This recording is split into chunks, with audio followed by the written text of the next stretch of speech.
لیکن اگر حرام کی کمائی کا ہے تو ایک لقمہ بھی حرام ہے۔ لیجئے جنید بغدادی نے کہا بہلول سمجھ میں آ گیا، اب نصیحت کرو۔ بہلول نے کہا نہیں کر سکتے، تمہیں سونے کا سلیقہ نہیں آتا۔ خدا کی قسم کیا کمال ہے بہلول میں۔ بہلول جانتے ہیں، بہلول سب کو متحیر کرتے تھے۔ یہ بہلول دانا سب کو متحیر کرتے تھے، لیکن ایک دن نوے امام سے ملاقات ہو گئی۔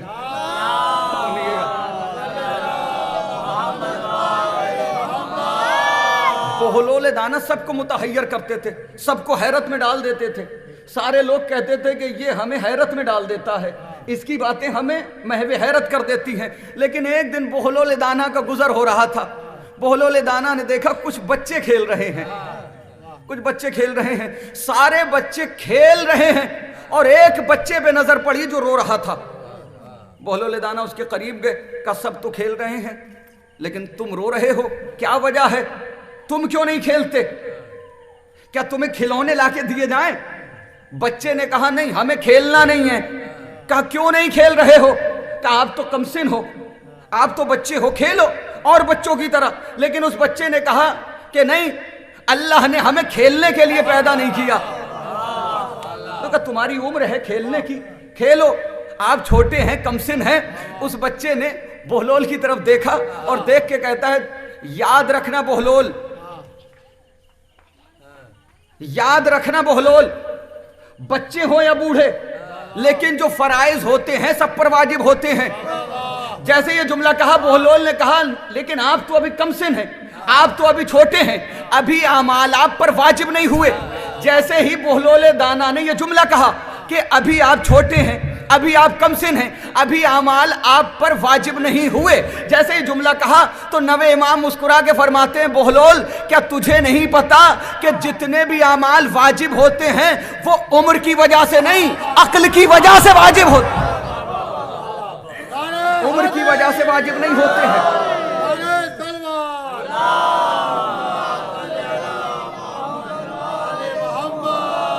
عمر کی وجہ سے واجب نہیں ہوتے، عقل کی وجہ سے واجب ہوتے ہیں۔ جیسے یہ فقرہ کہا اس کے بعد نوے امام کہتے لیکن پھر بہلول نے ضد کی کہ آپ بھی کھیلیں، آپ کیوں آخرت کے بارے میں ابھی کم سے نہیں اتنا سوچ رہے ہیں؟ امام نے کیا خوبصورت جواب دیا، بہلول تجھے نہیں پتا جب ہماری ماں تنور روشن کرتی ہے تو میں وہ منظر دیکھتا ہوں، جب آگ لگانا ہوتی ہے تو پہلے چھوٹی لکڑیوں کو جلاتی ہے پھر بڑی لکڑیاں جلتی ہیں۔ میں نہیں، وہ چھوٹی لکڑی نہیں بننا چاہتا کہ پہلے مجھے جلایا جائے۔ لیجئے وہ بہلول جو سب کو متحیر کرتے تھے، بچے کی گفتگو سن کے خود متحیر ہو گئے۔ بہلول کہتے ہیں آپ کون ہیں؟ کہا میں امام رضا کا فرزند ہوں۔ بہلول فوراً قدموں پہ گر گئے۔ بہلول فوراً قدموں پہ گر گئے۔ اتنے میں ایک صاحب عقل سامنے سے گزرا، اس نے بہلول کو دیکھا، کیا بنی؟ بہلول نے کہا ساری دنیا مجھ سے پریشان ہے، ساری دنیا مجھ سے حیرت زدہ ہے، لیکن میں اس بچے سے حیرت زدہ ہوں۔ اس صاحب عقل نے کہا اور تو قیامت تک حیرت زدہ رہے گا، اس لیے کہ تو صاحب عقل ہے، یہ خالق عقل ہے۔ بہلول تو صاحب عقل ہے، یہ خالق عقل ہے۔ تو یہ ہے بہلول دانا۔ جنید بغدادی نے کہا اچھا ٹھیک ہے، آپ نے کہا کہ بات کرنے سے پہلے سلام کیا کرو، آج سے یہ طریقہ بھی بنا لیں گے کہ پہلے سلام کریں گے پھر کلام کریں گے۔ آپ نے کہا کہ لقمہ کھانے سے پہلے تحقیق کر لو حلال کی کمائی کا ہے یا حرام کی کمائی کا ہے، چلیے آج کے بعد سے ہم یہ بھی دیکھ لیں گے۔ لیکن بہلول نے کہا کر دیتے ہدایت، مگر تمہیں سونے کا سلیقہ نہیں آتا۔ اب پھر وہی سونے کے آداب بیان کرنا شروع کیے کہ میں مختصر سوتا ہوں، بہت زیادہ نہیں سوتا، میں بہت مختصر سوتا ہوں، بہت زیادہ نہیں سوتا۔ سارے جو بھی سونے کے احکامات تھے سب بیان کر دیے۔ بہلول نے پھر کہا کر تو دیتا لیکن سونے کا سلیقہ نہیں آتا۔ جنید بغدادی نے کہا آپ بتائیں سونے کا سلیقہ کیا ہے؟ بہلول نے کہا آج کے بعد سے جب آپ اپنے بستر استراحت پر سونے کے لیے جائیں تو آپ اپنی عقل کی عدالت میں اپنے ضمیر کو پیش کریں اور پورے دن کے کام کو اپنی نظروں کے سامنے لائیں کہ آپ نے کتنے اچھے کام کیے، کتنے برے کام کیے۔ اگر آپ نے اچھے کام زیادہ کیے اور آپ کی عقل کی عدالت نے کہا کہ آج کا دن اچھا گزرا تو تمہیں سونے کا حق ہے، لیکن اگر تمہاری عقل تمہیں قصوروار ٹھہرا دے تو پھر تمہیں سونے کا حق نہیں ہے۔ اب جیسے یہ فقرہ کہا جنید بغدادی نے کہا ٹھیک ہے بہلول، آج کے بعد سے جب بھی سونے کے لیے جاؤں گا تو سونے سے پہلے اپنے ضمیر کی عدالت میں، اپنی عقل کی عدالت میں پورے دن کے کاموں کو رکھوں گا کہ میں نے کتنے اچھے کام کیے، کتنے برے کام کیے۔ بہلول اب نصیحت کرو، بہلول اب نصیحت کرو۔ معاملہ یہ تھا کہ جنید بغدادی بلندی پہ تھے، بہلول نیچے تھے۔ جیسے ہی جنید بغدادی نے یہ فقرہ کہا کہ بہلول اب نصیحت کرو، بہلول مسکرا کے فرماتے ہیں کر تو دیتا، مگر میں بتاؤں گا تو جانے گا، میں سکھاؤں گا تو سیکھے گا، میں پڑھاؤں گا تو پڑھے گا، تو جہاں پر تو بیٹھا ہے پہلے مجھے وہاں آنے دے، جہاں پہ میں ہوں پہلے تو یہاں آ۔ لیجئے جنید بغدادی بلندی سے اترے، وہاں پہ آ کے بیٹھ گئے جہاں پہ بہلول بیٹھا تھا، اور بہلول اس بلندی پہ چلے گئے جہاں جنید بغدادی بیٹھے تھے۔ بن کے آئے تھے علامہ، بہلول نے بنا دیا شاگرد۔ کیا کمال ہے خدا کی قسم، اور یہ کمال بھی عجیب و غریب ہے۔ اچھا یہ بہلول نے کہاں سے سیکھا ہے؟ یہ بہلول نے کہاں سے سیکھا ہے؟ بہلول نے یہ سیکھا ہے امام حسن سے، امام حسن سے، اور امام سید سجاد سے۔ کیسے سیکھا ہے؟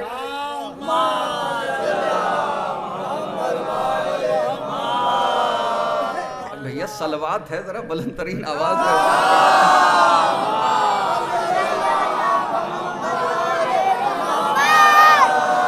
میں نے کل ذکر کیا تھا کہ کنجوس ہوتے ہیں، لیکن جو سب سے بڑا کنجوس جو صلوات میں کنجوسی کرے۔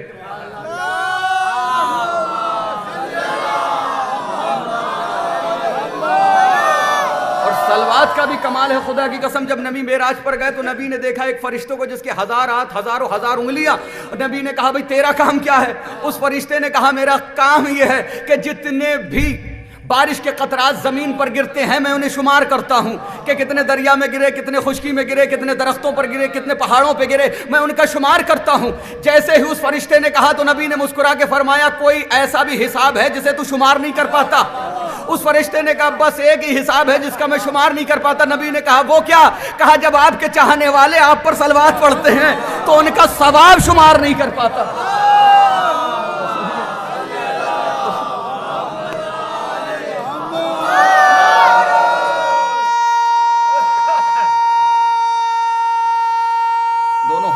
دینا مولا سلامت رکھے۔ کیا کمال ہے، دیکھیے دو لفظ ہیں، ایک جملہ ہے صلوات کا اور دوسرا جملہ ہے سبحان اللہ۔ صلوات کا بھی ثواب ہے اور سبحان اللہ کا بھی ثواب ہے۔ معصوم فرماتے ہیں کہ جب کسی کی زبان سے لفظ سبحان اللہ نکلتا ہے تو پروردگار جنت میں ایک درخت اس کے لیے خلق کرتا ہے۔ یہ معصوم کا فرمان ہے، لفظ سبحان اللہ کسی کی زبان سے نکلتا ہے تو اللہ جنت میں اس کے لیے ایک درخت پیدا کرتا ہے۔ اور لفظ صلوات لیکن معصوم نے شرط لگائی ہے، لیکن وہ زبان جب سبحان اللہ کہتی ہے اس کے لیے درخت بنتا ہے کہ جو کسی کی غیبت نہیں کرتا، جو کسی کی برائی نہیں کرتا، اس کے لیے معصوم نے شرط بیان کی ہے۔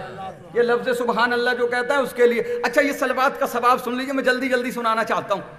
ہوا کیا، ایک دن مدینے کے بازار میں مچھلی فروش نے مچھلی بیچی اور خریدنے والے نے مچھلی خریدی، اور مچھلی خرید کر وہ گھر پہ لے کے آیا۔ اس نے اپنی زوجہ کو مچھلی دی، اور مچھلی دینے کے بعد زوجہ سے کہتا ہے میں جاتا ہوں کسی کام سے، تو جلدی جلدی مچھلی بنا دے، میں لوٹ کے آؤں گا تو مچھلی تناول کروں گا۔ ایک صلوات پڑھیں بر محمد وآلہ۔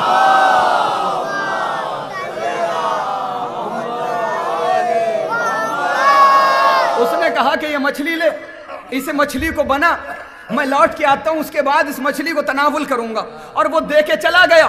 اب زوجہ نے مچھلی کو کاٹا اور کاٹنے کے بعد اسے ظرف میں رکھا، تنور کو روشن کیا، ظرف تنور پہ رکھا، کچھ دیر تک آگ جلائی، اور جلانے کے بعد جب اس نے ظرف کا ڈھکن کھولا تو دیکھا کہ جیسے مچھلی رکھی تھی ویسے ہی مچھلی رکھی ہوئی ہے، آگ نے مچھلی پہ اثر نہیں کیا.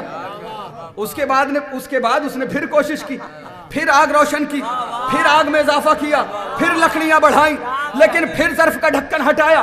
مچھلی جیسی رکھی تھی ویسی رکھی ہوئی ہے. پریشان ہو گئی کہ آخر وجہ کیا ہے کہ یہ آگ مچھلی پہ اثر کیوں نہیں کر رہی.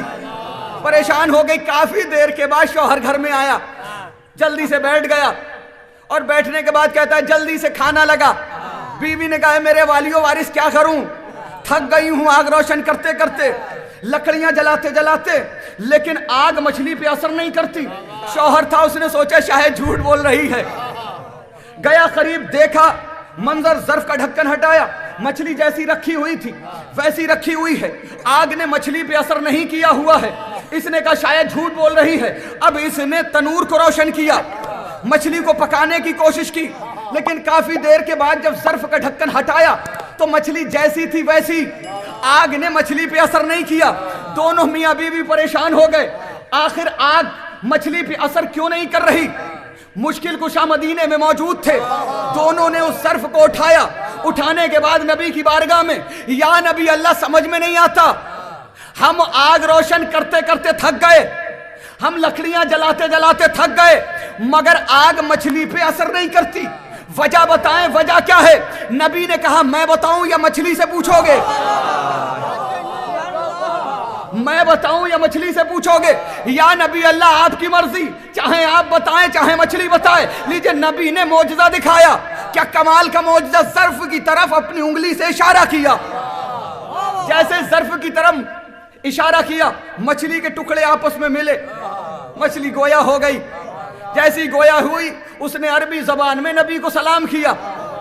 نبی نے جواب سلام دیا. اب نبی نے سوال کیا کہ مچھلی یہ بتا, تجھ پہ یہ آتش دنیا, تجھ پہ یہ دنیا کی آگ اثر کیوں نہیں کرتی؟ مچھلی نے کہا یا نبی اللہ, جس دریا میں میرا مسکن تھا, جس دریا میں میرا ٹھکانہ تھا, اس دریا کے کنارے آپ کے چاہنے والے بیٹھے ہوئے تھے, ذکر علی کا ہو رہا تھا, ذکر علی کا ہو رہا تھا. آپ کے چاہنے والوں نے آپ پر اور آپ کی آل پر صلوات پڑھی. ان کے ساتھ ساتھ میں نے بھی صلوات بھیج دی. جیسے ہی میں نے صلوات پڑھی, آواز کردگار آئی, مچھلی آج سے ہم نے تجھ پہ آتش دنیا کو حرام کر دیا. مچھلی آج سے ہم نے تجھ پہ آتش دنیا کو حرام کر دیا. اب دنیا ہمیں جہنم کا ڈر نہ بتائے, اس لیے کہ مچھلی نے ایک بار صلوات پڑھی, آتش دنیا حرام ہو گئی. ہم تو اپنی مجلسوں میں ہزاروں بار صلوات.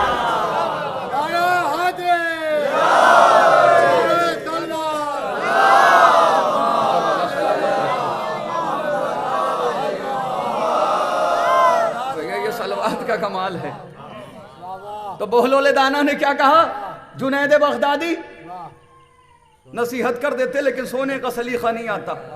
بتایا کہ سونا کیسے ہے. جنید بغدادی نے کہا بہلول بتاؤ. بہلول نے کہا پہلے جہاں پہ تو ہے وہاں مجھے آنے دے, جہاں پہ میں ہوں وہاں تو آ, میں استاد تو شاگرد بن. لیجئے, دو زانو ہو کے جنید بغدادی بیٹھ گئے. بہلول دانا سیرت حسن پہ عمل کرتے ہوئے بلندی پہ پہنچ گئے. یہی منظر تو ہوا تھا مسجد نبوی میں. امام حسن اور امام حسین نماز پڑھ رہے تھے. ایک بزرگ ریش مبارک کو سہلاتے ہوئے آئے اور نبی کا ممبر خالی دیکھا, بیٹھ گئے. جیسے ہی ممبر پہ بیٹھے, حسن نے حسین کی طرف دیکھا, حسین نے حسن کی طرف دیکھا. اشاروں میں امامت نے کچھ باتیں کی. امام حسن نے فوراً کہا اترو نانا کے ممبر سے, اترو نانا کے ممبر سے. امام حسن نے یہ کہا کہ اترو نانا کے ممبر سے, اور اترنے والے نے بھی بڑے آہستہ سے کہا ہاں واقعاً یہ آپ کے نانا کا ممبر ہے, یہ آپ کے نانا کے ممبر ہے. یہ کہہ کے وہ اتر گیا. امام حسن وہاں جا کے بیٹھ گئے اور امام حسن نے بیٹھ کے بتایا آج سے یاد رکھنا تمہارا مقام وہ ہے, ہمارا مقام یہ ہے.